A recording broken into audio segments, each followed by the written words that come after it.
Nous voilà, en plein milieu du Gulf Stream, à 100 000 nautiques de la côte est américaine. Le Gulf Stream, c'est ce grand courant océanique qui part de la Floride, longe la côte est des États-Unis et se disperse dans l'Atlantique Nord bien au large de la Nouvelle-Écosse.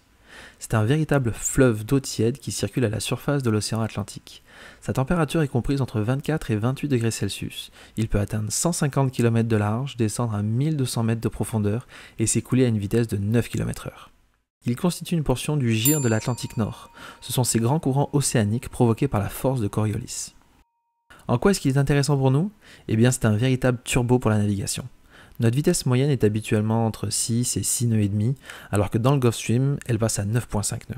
C'est donc un avantage significatif, mais pas sans contrainte. La vague et la houle formée par les mauvais temps des derniers jours vient confronter le Gulf Stream et créer une mer très agitée.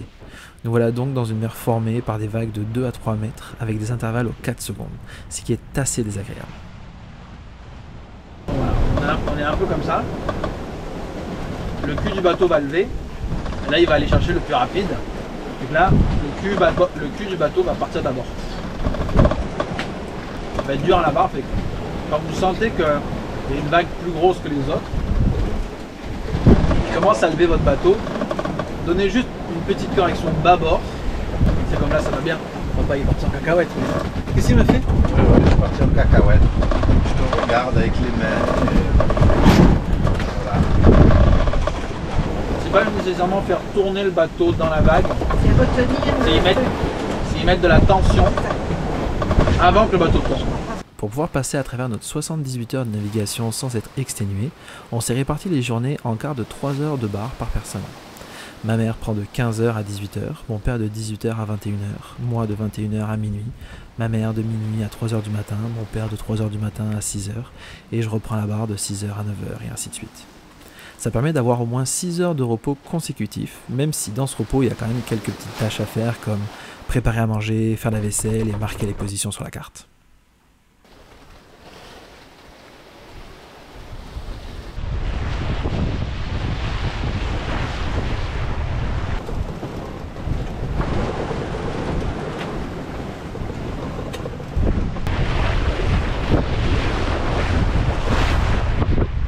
Alors, cher équipage du Sunshine Express, ici votre narrateur préféré, Romero Salvongiovanni.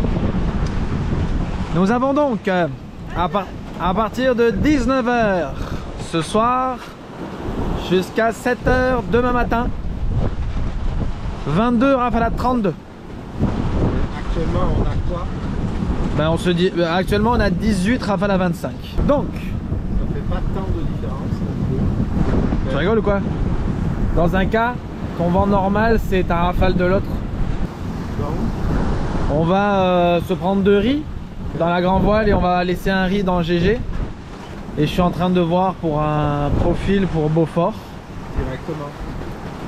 Oui. Mais voilà. Pour les non-voileux, une prise de riz consiste à diminuer la superficie des voiles. En l'occurrence, là, on prend 2 riz sur 3 dans la grand voile, donc une bonne diminution, et 1 riz sur 3 dans la voile d'avant. Contrairement à ce qu'on pourrait penser, quand le vent monte et qu'il y a prise de riz, la vitesse du bateau ne diminue pas forcément. En revanche, il gîtera beaucoup moins, donc moins fatigant pour le barreur et l'équipage, et il restera plus manœuvrable. Enfin, si le vent est plus fort que les prévisions annoncées et qu'il n'y a pas eu prise de riz, le bateau sera alors surtoilé au point que les manœuvres en deviendront dangereuses si rien ne casse d'ici là.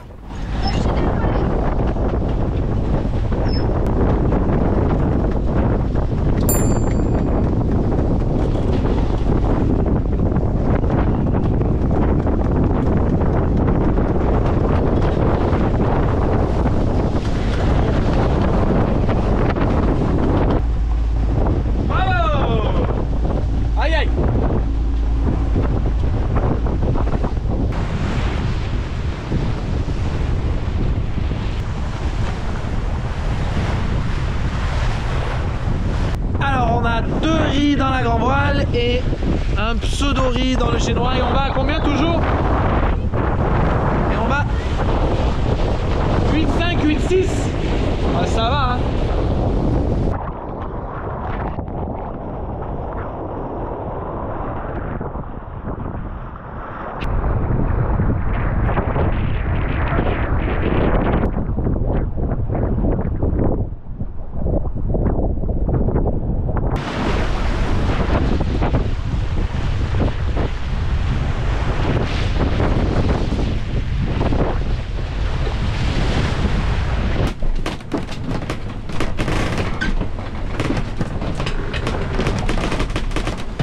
Alors ce soir au menu, chili con carne.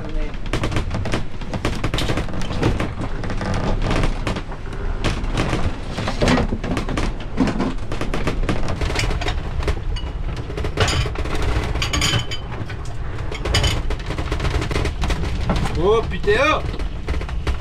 Il y en a qui essayent de faire à manger ici.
On est le 28? Ah ça, aucune espèce d'idée.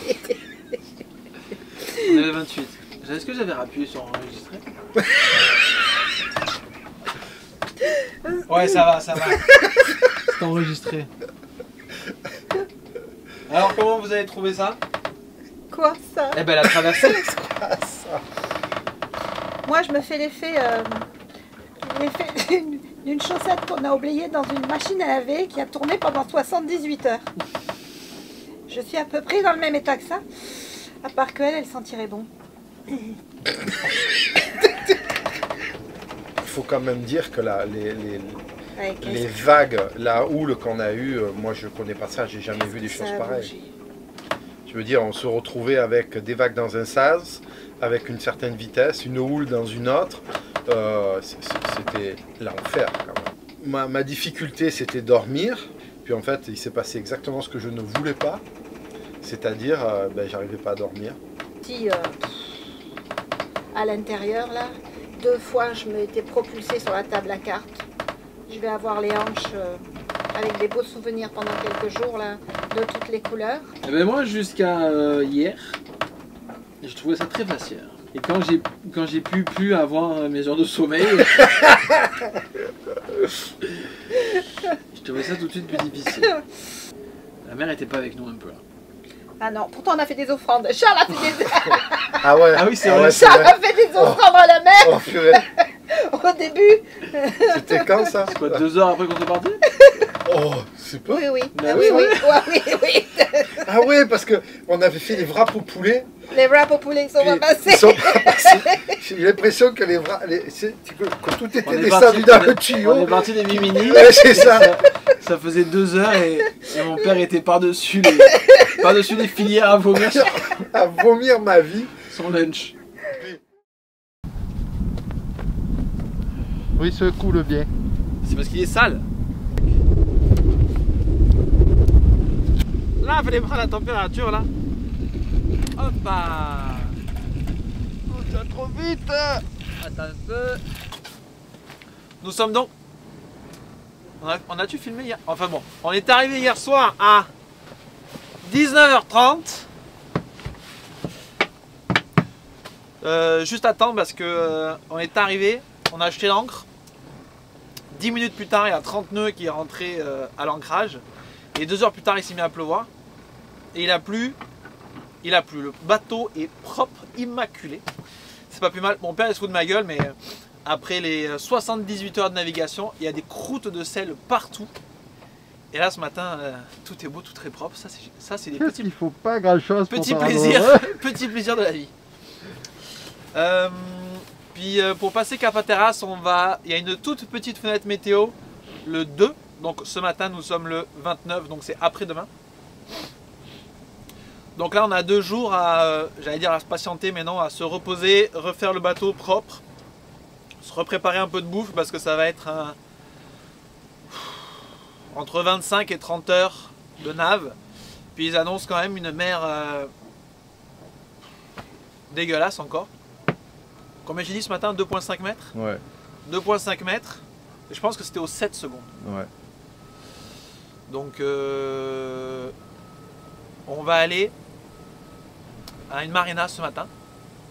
On va faire le fuel, on va prendre des petites douches, on va faire sécher les affaires, on va faire sécher le bateau, puis voilà. Donc ce matin, marina. N'oublie pas de crier fort et de tourner la tête vers moi, j'entendrai pas sinon. Ok, j'avance.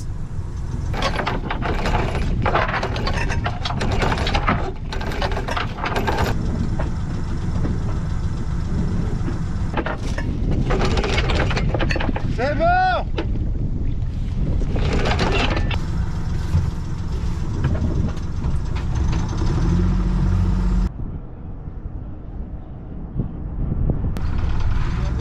Attends papa, attends, t'en fais pas.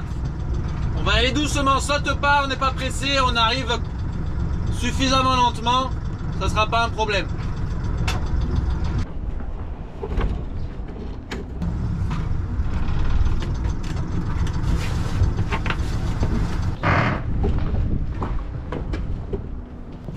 Ah, il fait plus chaud là. Ouais. Plus de vent.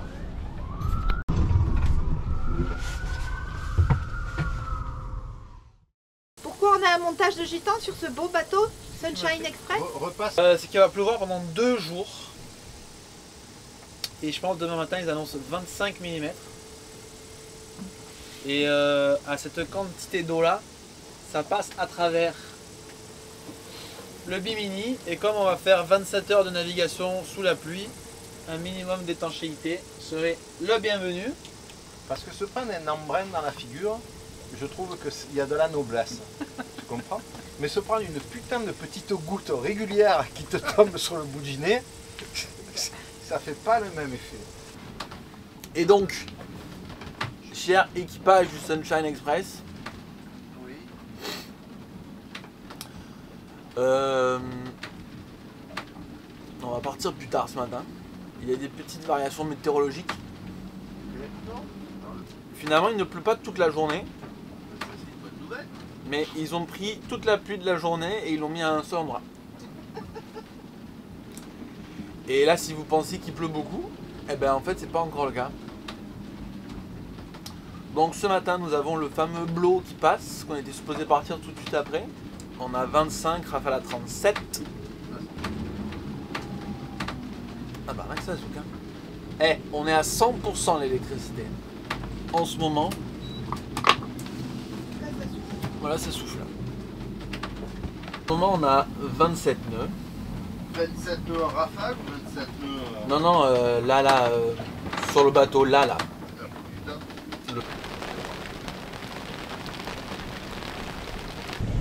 Alors nous étions sur notre départ pour la Chesapeake Bay.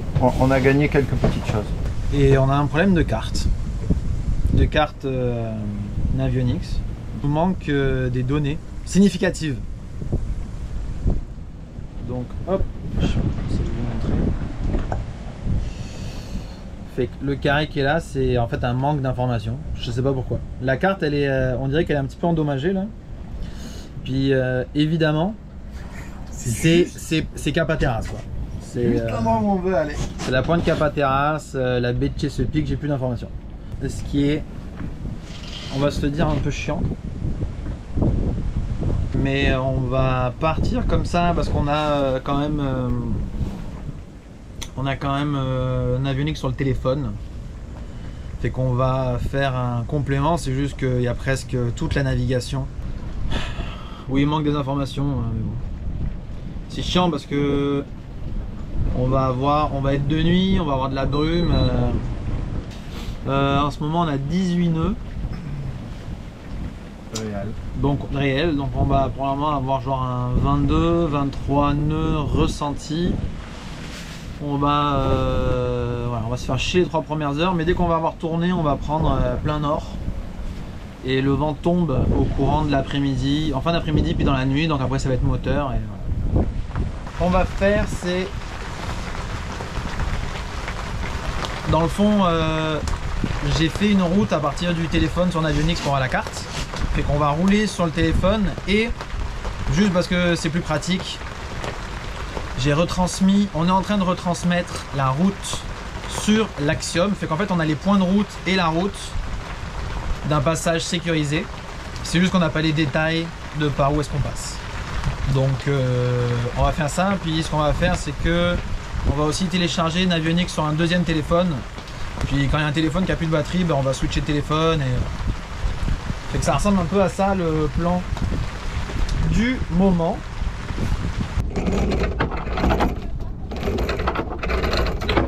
C'est bon! Le cap Lookout, à l'extrémité sud de Cap Hatteras, s'est retrouvé à être extrêmement agressif à notre égard. Encore une fois, nous prenons la mer juste après 2 jours de vent violent dans l'Atlantique. Déjà que la semaine au complet fut mouvementée, tout ça n'a rien arrangé. Le cap au complet est un haut fond, ce qui nous oblige à passer bien au sud pour éviter les vagues déferlantes de 3 mètres qui nous font froid dans le dos. Après un départ difficile de 5 heures au pré-serré, nous tournons enfin le cap avec beaucoup de retard sur l'itinéraire.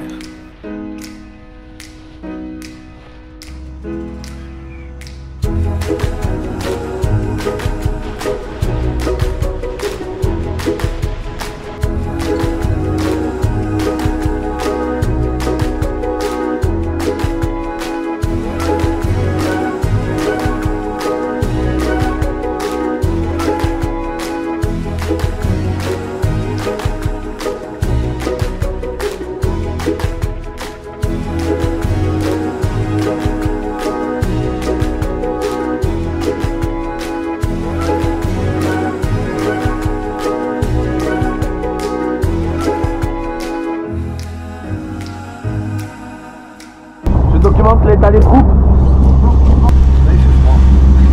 Je sens les pieds. T'aimes bien ton cache-oreille? Ton cache-nez? Ah ouais, mon cache-nez il est super.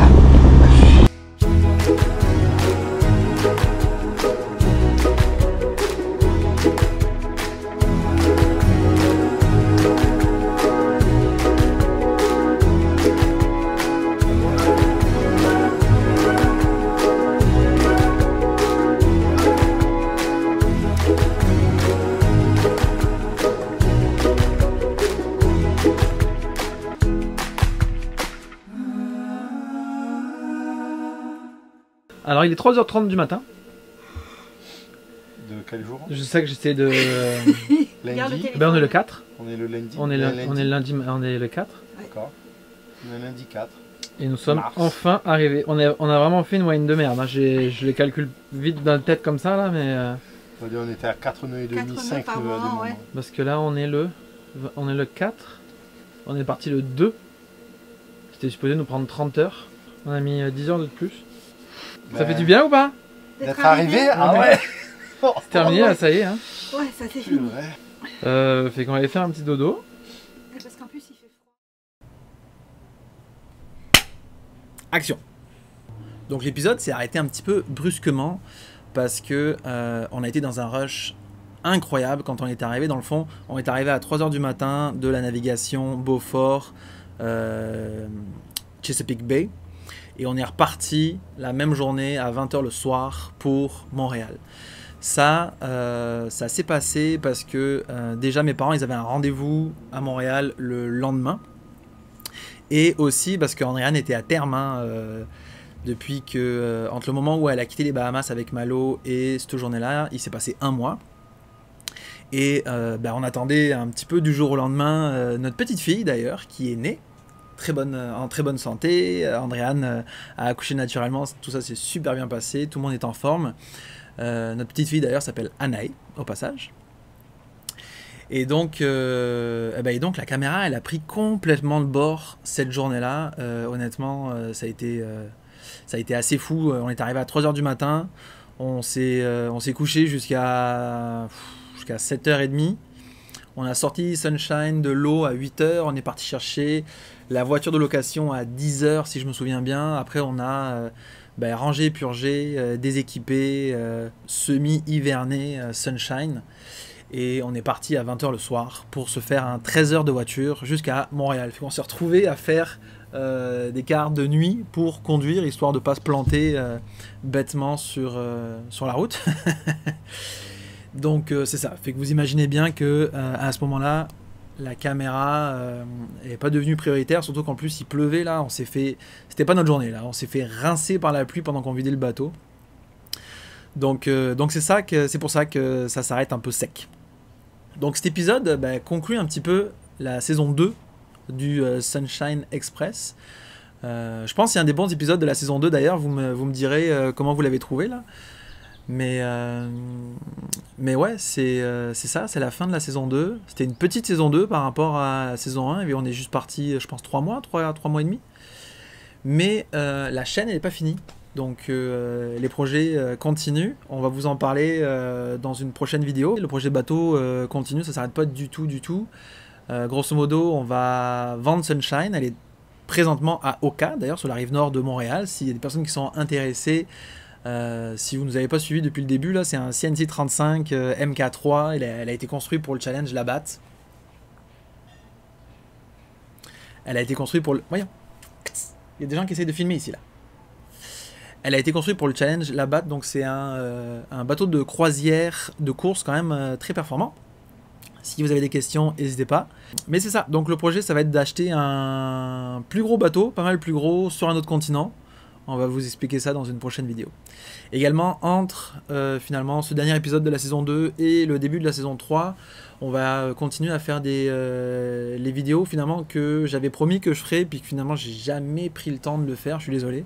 Comme par exemple, il y a des gens qui m'avaient demandé c'était quoi l'équipement vidéo qu'on utilisait pour faire des films. J'avais dit aussi que je ferais une vidéo explicative du désalinisateur que j'avais fait, que j'avais construit, désalinisateur maison, comment est-ce qu'il marchait finalement, un petit peu plus de détails. Donc je vais profiter de ce temps pas mort parce que je travaille, qu'on a 2 enfants à la maison, Malo il n'a pas de garderie, donc on est quand même très occupé. Mais on va essayer quand même de continuer de vous envoyer du stock. Et donc si vous n'êtes pas abonné d'ailleurs, je vous suggère de vous abonner parce que là il va y avoir un rythme un petit peu disparate sur la sortie des vidéos. Donc ça se peut qu'il y en ait qui sort 3 fois dans un mois comme 1 fois dans un mois. Donc si vous voulez être sûr de ne pas rater les prochaines vidéos, les prochaines sorties, abonnez-vous, ça va vous envoyer une petite notification qui dit qu'on a sorti une nouvelle vidéo, puis c'est gratuit. Et à travers tout ça, on avait absolument pas le temps de remonter Sunshine par la mer, c'est ça qui était prévu, hein. On s'est arrêté dans la baie de Chesapeake parce que c'était trop tôt dans la saison. Les écluses pour remonter le long de la Hudson jusqu'au lac Champlain étaient fermées. Les marinas en mars au Québec, il y a tout qui est fermé, il n'y a plus rien qui est actif. Donc à la base, le plan c'était d'attendre le début d'été, retourner, chercher, puis remonter le bateau. Mais on est débordé. Donc on a décidé de faire remonter Sunshine par la route. C'était vraiment pas à notre avantage financièrement, mais c'était tellement plus simple au niveau de l'agenda. Donc Sunshine a pris la route. Elle s'est fait un petit 13 heures sur transporteur. Tout s'est super bien passé d'ailleurs. Donc ça ressemble à ça. Ça ressemble à ça à la fin de cette saison 2. J'ai pas trop pensé à comment est-ce que j'allais terminer cette vidéo. Mais I guess que... Coupé.